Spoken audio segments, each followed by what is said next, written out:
This is a meeting of the manuals. Two sporty Japanese sedans with turbo engines and 6-speed manual transmissions. Both are brand new for 2022.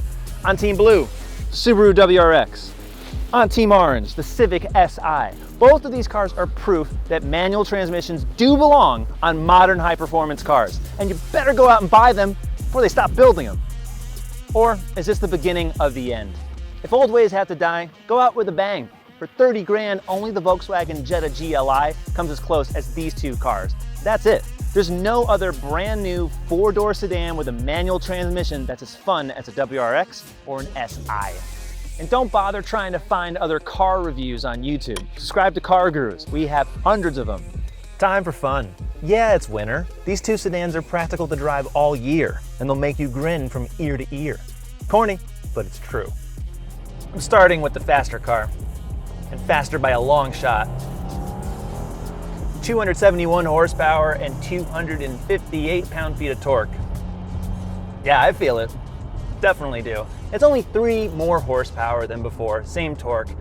But the big difference is this is a 2.4 liter engine. The old WRX was a 2 liter. Now, just like it does in the new 2022 BRZ, I've driven that at Lime Rock Park in Connecticut, which is really fun, by the way. By that same engine without the turbo, you can totally tell that the torque curve is a little bit broader. It comes on sooner. You don't have to rev it so crazy high to get that peak power. And it just is a little bit more refined and less buzzy than before. It's still a bit lumpy, right? This is a Subaru Flat 4, the Boxer design. Just like Porsche, you get that little kind of at kind of every speed. You either love it or hate it. I'm not in love with it, but it's distinctive. And it's a very, very good design because it lowers the center of gravity, it's very compact, all that stuff, right? But what you really want to know is that the character of this engine with the turbo is a bit improved. Not a ton, but definitely sounds better, a little more linear in power. Certainly not as linear as the Civic Si, but it's way more power.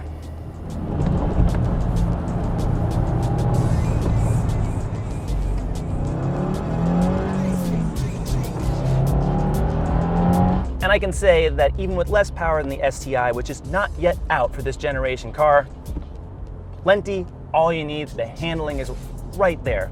I just don't love the steering. There's no selectable driving modes on here that can change the weight of it because it's just, I don't know, it's a little too light for me.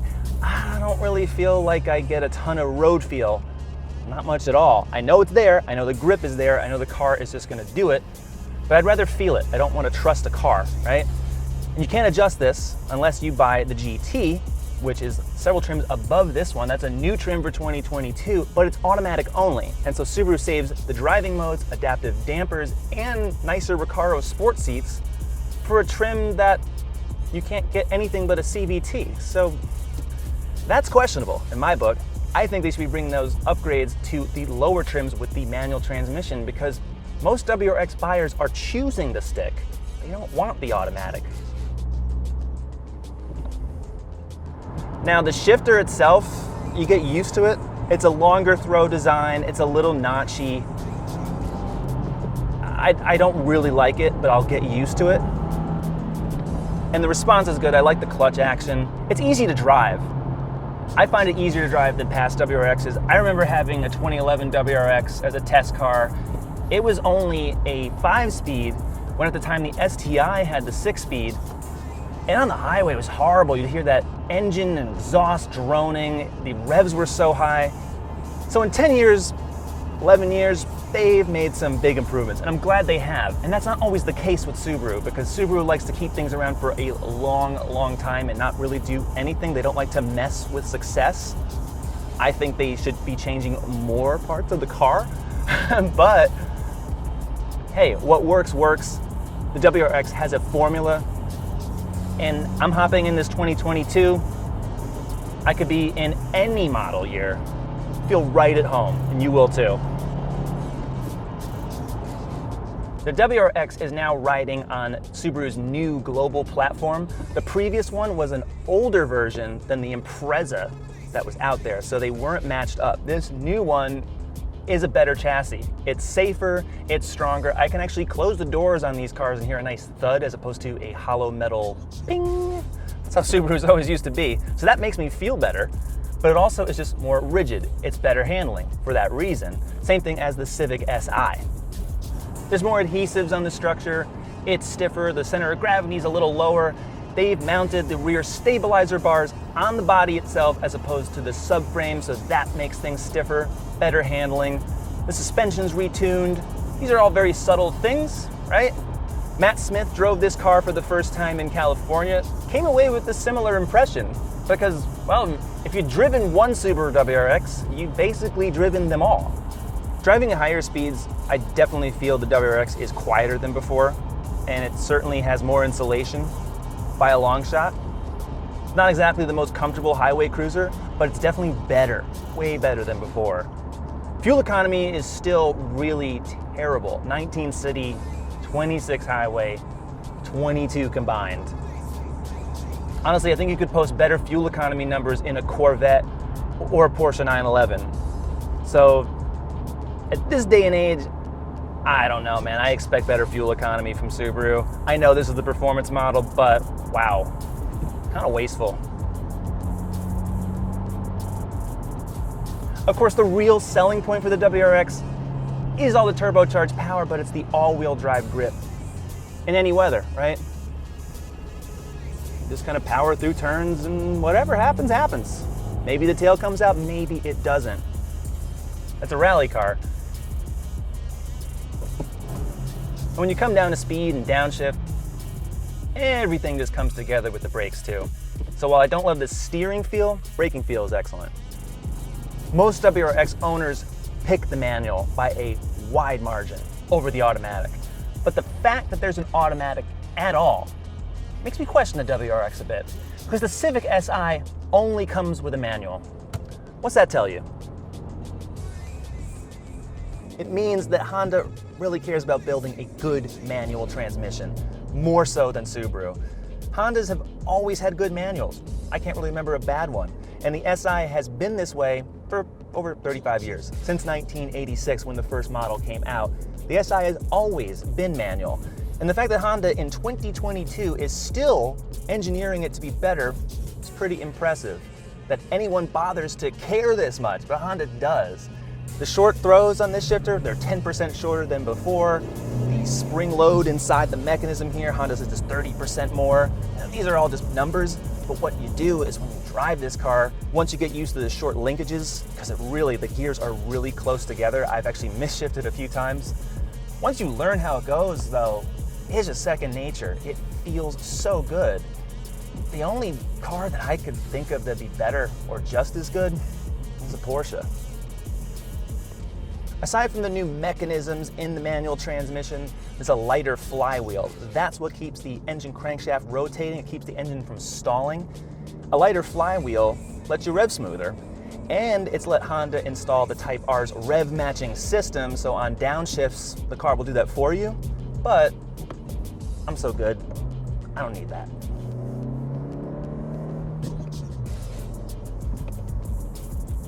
The engine is the same as before. It's a 1.5 liter turbo. 1.5 liters is not very much, but Honda really does pack a punch in this car.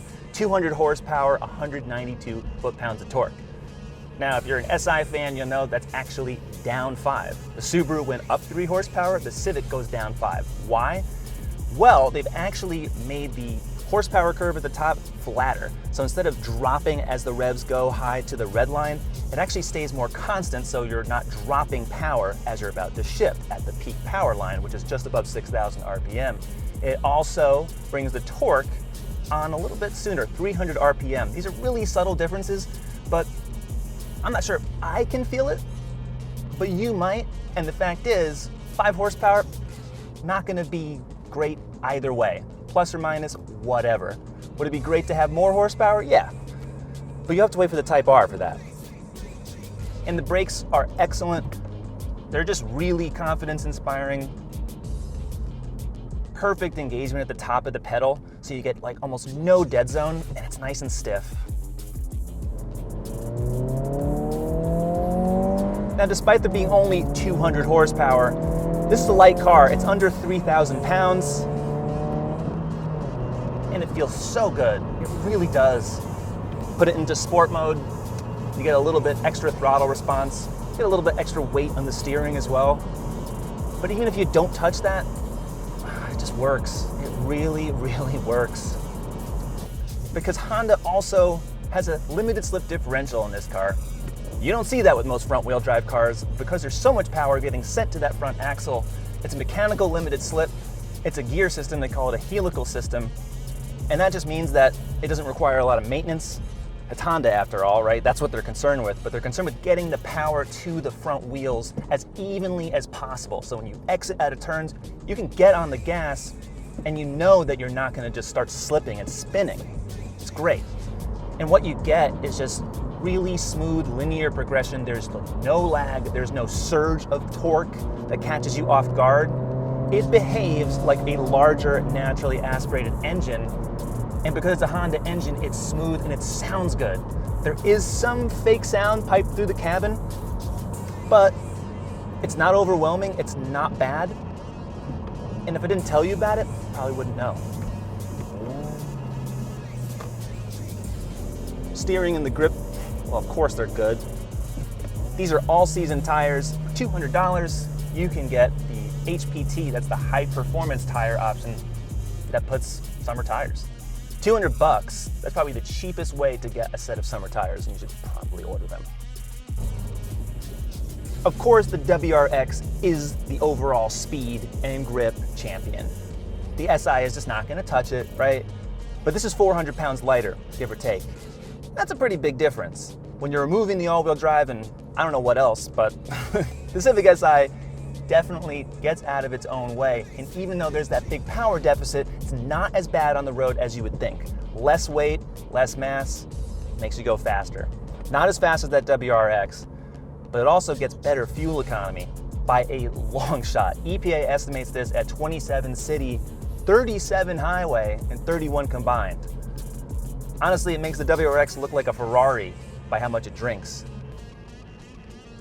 Like most new cars, the Civic Si is stiffer, it's stronger. Not only does that help you in a crash, and hopefully no one finds that out, but it's better for performance.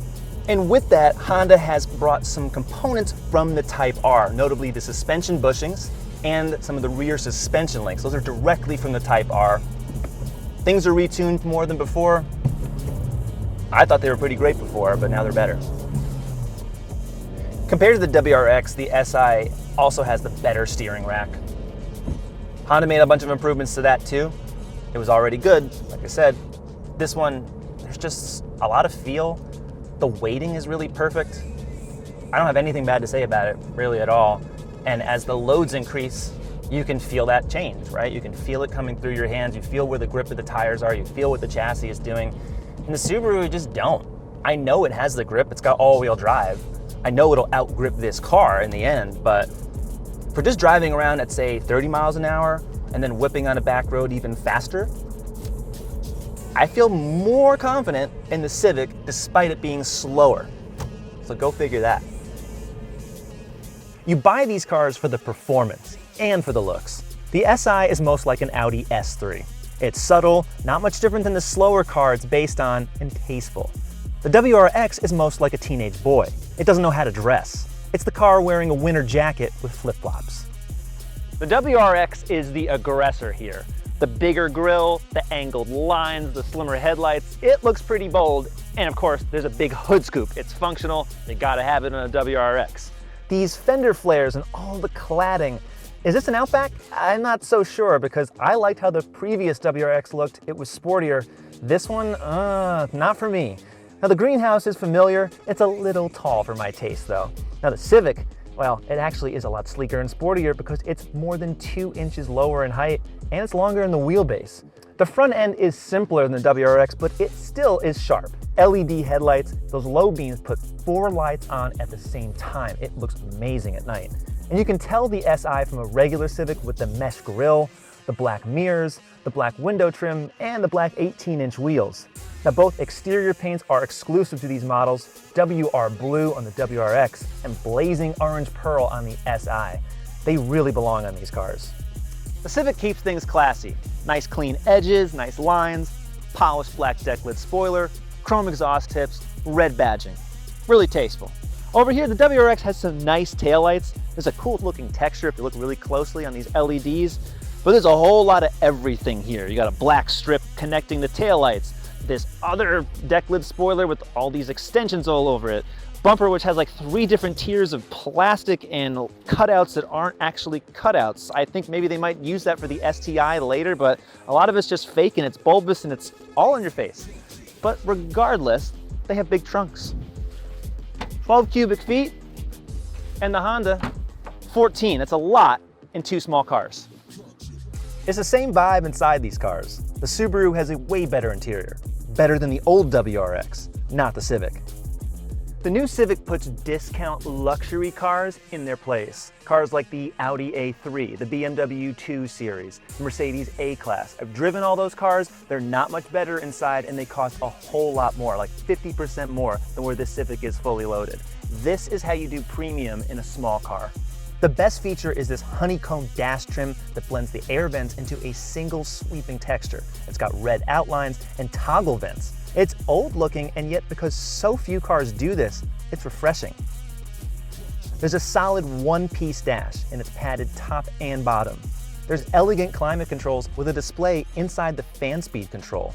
There's a high-res screen, a cold metal shifter, well, it's cold today anyway, it'll be hot in the summer. And all the cloth and the plastic parts are high quality, from the console to the doors to these one-piece seats. The stalks, the gauges, the color choices.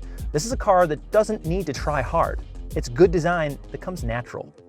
Some demerits on the Civic Si. You can't get heated front seats, you can't get navigation, or a wireless charging pad. But there's a really good 12-speaker Bose stereo that sounds a heck of a lot better than the no-name system that they used to have in this car.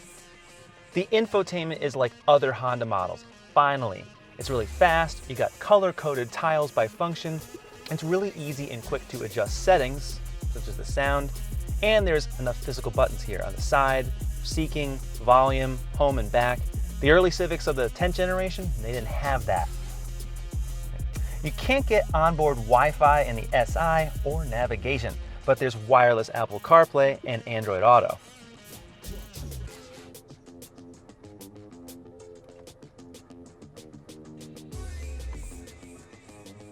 The instrument panel is half digital. On the right is a real analog speedometer. On the left, a really convincing digital version of it. And you can customize what's in between the space, right? Speed and time, I can see basically all the trip computer stuff. I can see audio, phone.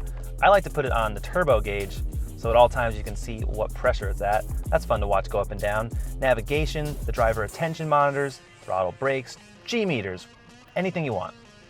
And now more safety comes standard, which before you couldn't get in the Si, including blind spot monitoring and traffic sign recognition.